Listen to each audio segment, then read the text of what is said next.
Salam sejahtera bagi kita semua dimanapun kita berada. Video ini adalah presentasi dari mata kuliah standar akuntansi keuangan dan asuransi. Sebelumnya perkenalkan, kami dari kelompok 2 yang beranggotakan saya sendiri Ivan Kurniawan, kemudian ada Michelin Serapin, selanjutnya ada Christina Wisanarko, Thalia Lavinia, dan juga Chiang Johanna. Pada kesempatan kali ini, kami kelompok 2 akan mempresentasikan mengenai PSAK 2. Topik dari PSAK 2 adalah mengenai laporan arus kas. Amandemen PSAK 2 merupakan adopsi dari amandemen IAS 7 Disclosure Inisiatif berlaku efektif per 1 Januari 2017. Tujuan dari laporan arus kas adalah menyediakan pengguna laporan keuangan dasar untuk menilai kemampuan entitas dalam menghasilkan kas dan setara kas, serta menilai kebutuhan entitas untuk menggunakan arus kas tersebut. Kemudian, ruang lingkup PSAK 2 adalah sebagai berikut. Yang pertama, entitas menyusun dan menyajikan laporan arus kas sebagai bagian tak terpisahkan dari laporan keuangan untuk setiap periode penyajian laporan keuangan. Yang kedua, pengguna laporan keuangan entitas berkepentingan untuk mengetahui bagaimana entitas menghasilkan dan menggunakan kas dan setara kas. Selanjutnya ada manfaat laporan arus kas menurut PSAK 2. Yang pertama, memberikan informasi bagi pengguna untuk mengevaluasi perubahan dalam laporan keuangan terhadap keadaan dan peluang yang berubah. Yang kedua, menilai kemampuan entitas dalam menghasilkan kas dan setara kas untuk mengembangkan model dalam menilai dan membandingkan nilai sekarang dari arus kas masa depan dari berbagai entitas. Yang ketiga, meningkatkan daya banding pelaporan kinerja operasi berbagai entitas. Selanjutnya, pada PSAK 2 terdapat 3 bagian dari laporan arus kas, yaitu yang pertama aktivitas operasi, yang kedua aktivitas investasi, dan yang ketiga adalah aktivitas pendanaan. Aktivitas operasi merupakan aktivitas penghasil utama pendapatan entitas, dan aktivitas lain yang bukan merupakan aktivitas investasi dan pendanaan. Lalu aktivitas investasi merupakan perolehan dan pelepasan aset jangka panjang, serta investasi lain yang tidak termasuk setara kas. Dan yang ketiga, aktivitas pendanaan merupakan aktivitas yang mengakibatkan perubahan dalam jumlah serta komposisi kontribusi ekuitas dan pinjaman entitas. Lalu, selanjutnya PSAK memiliki 2 metode yang dapat digunakan saat menyusun laporan arus kas dari aktivitas operasi, yaitu metode langsung dan metode tidak langsung. Metode langsung yaitu kelompok utama dari penerimaan dan pengeluaran kas bruto diungkapkan.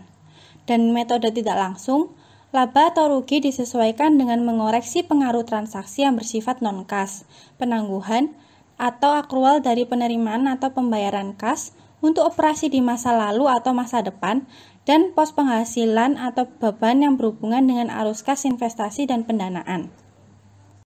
Selanjutnya, kita akan masuk ke pembahasan kasus, yaitu mengenai Creative Cash Flow Reporting. Jadi, pada kasus ini, kita akan membahas mengenai apa itu laporan arus kas kreatif dan bagaimana penerapannya dalam pelaporan arus kas kreatif. Kemudian, faktor-faktor apa yang mendorong manajemen dan pemilik modal melakukan kesalahan atau memanipulasi dalam menyajikan laporan keuangan, misalnya klasifikasi arus kas yang salah. Dan yang terakhir yaitu terkait dengan penipuan atau kecurangan yang dilakukan oleh manajemen untuk mendapatkan profit. Pertama-tama, kita akan membahas mengenai apa sih itu laporan keuangan kreatif? Laporan keuangan kreatif ini bisa disebut sebagai manipulasi laporan keuangan, di mana biasanya kita melihat bahwa kreatif itu diartikan sebagai sesuatu yang inovatif dan kreatif. Namun, pada pelaporan keuangan kreatif ini mencakup prosedur laporan dengan informasi kinerja perusahaan yang salah atau dimanipulasi. Contohnya yaitu manipulasi terhadap arus kas yang paling sering kita temui, atau manipulasi terhadap pendapatan dan pengeluaran. The motivation for creative financial reporting. Menurut kutipan dari Dusan Miljevic pada tahun 2006, motif manajer untuk melakukan penipuan adalah untuk mendorong kegiatan ilegal, sehingga manajer menerapkan penipuan dalam pembuatan laporan keuangan dengan motif utamanya untuk manfaat ekonomi. Terdapat beberapa motivasi dalam melakukan penipuan pada laporan keuangan sebagai berikut. Yang pertama, keinginan untuk mencapai keuntungan guna memenuhi kepentingan pribadi. Hal ini timbul karena adanya tekanan oleh pemilik untuk mempertahankan posisi baiknya di pasar. Manajer memanfaatkan keuntungan dalam bentuk bonus dan juga insentif lain yang diukur dari kinerja. Tetapi, ketika manajer yang memiliki integritas rendah akan cenderung memanipulasi laba dan aliran uang tunai agar mendapat keuntungan. Yang kedua, perusahaan menghindari konsekuensi pengungkapan ke publik mengenai penurunan permintaan dan penjualan produknya, kerugian dan arus kas bersih yang rendah akibat tidak mampu mempertahankan posisi baik di pasar.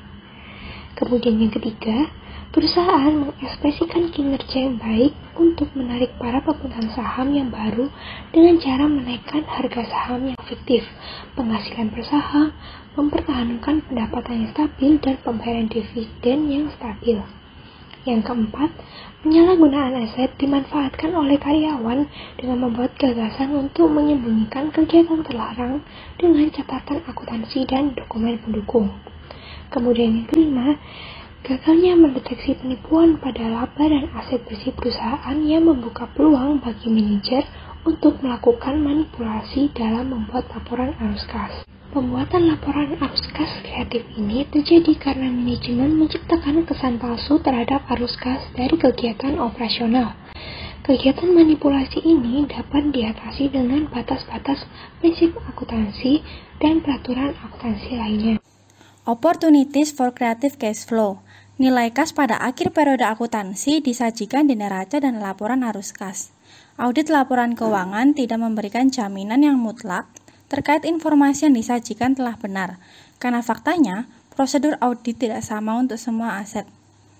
Melebihkan arus kas masuk dan mengecilkan arus kas yang keluar mempengaruhi aliran kas yang sesungguhnya. Arus kas merupakan bagian yang dapat dipalsukan untuk diambil keuntungannya. Pembentukan arus kas dengan tujuan untuk menciptakan tampilan yang baik dari kas yang diterima perusahaan atas aktivitas operasional perusahaan. Penipuan terhadap pengumpulan dan pembayaran biasanya disertai dengan manipulasi pada transaksi penjualan dan pembelian, investasi, pembayaran utang sehingga menyebabkan perubahan nilai uang tunai. Selanjutnya, peluang terkait pelaporan arus kas kreatif dapat terjadi pada piutang dan arus kas terkait, seperti kecurangan dapat terjadi ketika manajemen menyajikan penjualan fiktif dan pelanggan fiktif, sehingga adanya piutang fiktif yang muncul. Jadi, karena adanya penurunan saldo piutang ini, maka akan berdampak positif pada arus kas bersih operasional perusahaan. Biasanya, terjadi karena adanya penagihan yang belum dibayar, sehingga mengakibatkan arus kas bersih perusahaan menjadi meningkat.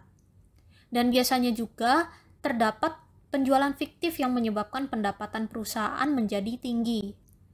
Selanjutnya, manipulasi juga dapat disebabkan karena adanya kesalahan klasifikasi. Karena arus kas biasa dibagi dalam kegiatan operasional, investasi, dan pendanaan. Hal ini kita bisa temui pada PSAK 2. Maka dari itu, akun harus dimasukkan dalam kategori yang sesuai. Misalnya, kategori operasional yaitu seluruh transaksi dalam proses inti bisnis perusahaan. Terkadang, kalau salah mengklasifikasikan, maka terkadang dapat menyebabkan kesalahpahaman yang menyebabkan kehilangan investor atau kesan yang kurang baik dalam penyajian laporan keuangan bagi pihak eksternal. Investment and related cash flow. Arus kas dari aset keuangan perusahaan dipandang sebagai arus kas dari aktivitas investasi. Klasifikasi arus kas berhubungan dengan pembelian dan penjualan aset keuangan. Uang tunai yang digunakan untuk membeli aset keuangan yang untuk diperdagangkan termasuk dalam arus kas operasi. Investasi dalam pembelian beberapa aset mengindikasikan investasi arus kas. Tetapi, klasifikasi arus kas dari aktivitas investasi bergantung pada jenis dan tujuan aset yang akan dibeli. Kesalahan klasifikasi aset dan pengeluaran terkait memiliki dampak pada struktur arus kas. Memperlakukan aset lancar sebagai bagian dari aset tetap atau berinvestasi lebih baik daripada menampilkan arus kas operasi yang dapat menyebabkan arus kas operasi bersih yang berlebihan. Berikutnya, liabilities and related cash flows. Yang pertama, utang dagang merupakan pengeluaran atau pembiayaan arus kas dari pembayaran kewajiban dan perubahan saldo utang yang dilaporkan sebagai arus kas dari aktivitas operasi. Yang kedua, kumpulan pendapatan dari penjualan periode sebelumnya dibuat pengakuannya mempengaruhi arus masuk dalam bentuk peningkatan kewajiban berdasarkan uang muka pembayaran. Expense and related cash flows. Yang pertama, penipuan pada biaya operasi dapat dihasilkan dari pengeluaran tertentu sebagai pengeluaran modal, tapi bukan sebagai pengeluaran dalam laporan laba rugi. Yang hal ini dikarenakan pengakuan pengeluaran yang terjadi sebagai biaya operasional dalam laporan laba rugi akan mempengaruhi peningkatan arus kas dari aktivitas operasi pada saat pembayaran. Yang kedua, kapitalisasi biaya merupakan bagian dari investasi arus kas keluar yang menyebabkan kesalahan pada laba operasi yang lebih tinggi. Dan yang ketiga, kesalahan representasi arus kas keluar mengakibatkan arus kas bersih yang berlebihan dari aktivitas operasi. Dan yang terakhir, consequences of creative cash flow reporting. Yang pertama, arus kas positif mewakili tujuan perusahaan sebagai informasi penting bagi pengguna laporan keuangan. Yang kedua, perusahaan dengan arus kas yang positif dengan peningkatan tren dari periode ke periode tidak memiliki masalah dengan pembiayaan investasi yang diperlukan dan pembayaran kewajiban yang jatuh tempo. Dan yang ketiga, fakta bahwa jumlah arus kas bersih secara keseluruhan memiliki nilai informasi terendah. Kesimpulan dari presentasi kami, yang pertama, proses manipulasi pada pendapatan, arus kas, dan laba perusahaan merupakan hal yang mungkin saja bisa terjadi jika seseorang memiliki motif untuk memanipulasi sejak awal. Yang kedua, seharusnya laporan arus kas dapat digunakan untuk mendeteksi adanya penipuan laporan, akan tetapi arus kas sendiri sering kali dimanipulasi. Kemudian yang ketiga, informasi mengenai arus kas masuk dan keluar sering terjadi manipulasi. Hal ini terjadi karena untuk menjadikan kinerja perusahaan terlihat lebih baik. Biasanya, perusahaan melakukan manipulasi dengan mengubah piutang, utang, investasi, dan juga beban usaha. Yang keempat, kesalahan klasifikasi dapat disengaja oleh perusahaan hanya untuk meningkatkan arus kas dari perusahaan agar memperkuat kepercayaan pihak eksternal seperti investor dan juga kreditur. Kemudian yang terakhir, perusahaan juga akan mendapatkan konsekuensi apabila melakukan manipulasi secara terus-menerus, yaitu kehilangan kepercayaan dari investor, kreditur, dan perusahaan juga dapat mengalami kerugian hingga bangkrut. Sekian presentasi dari kelompok kami. Terima kasih.